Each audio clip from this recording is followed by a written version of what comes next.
Úsek, o ktorom sa rozhodovalo takmer 12 rokov, začali stavať v máji 2008. O 2 roky neskôr po najdlhšej mostnej estakáde ponad hlavy Považsko-Bystričanov prechádzajú prvé autá.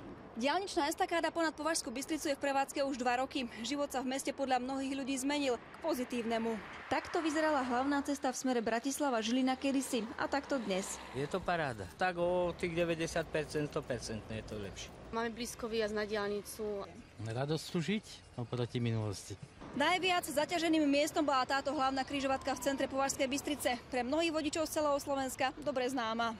Nekonečné kolóny, upchaté mesto. Denne cez križovatku prešlo aj 40 000 aut, dnes sotva polovica. No najdôležitejší fakt je, že po otvorení diaľnice klesla v meste a na križovatke nehodovosť.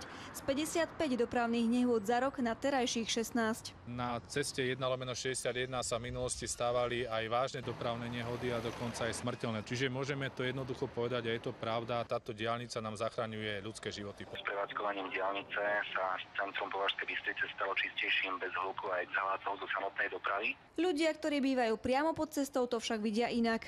Skôr nám vadia tie emisie, ako tá hlučnosť. Od takej 5. hodiny po obede sa nedajú otvoriť okná, nedá sa vetrať, čo tie emisie dopadajú.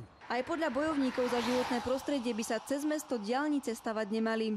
Pokiaľ by sa takýto štýl stavania diaľnic rozšíril po Slovensku, tak by sme sa naozaj posunuli nie že mimo Európy, ale mimo civilizovaného sveta.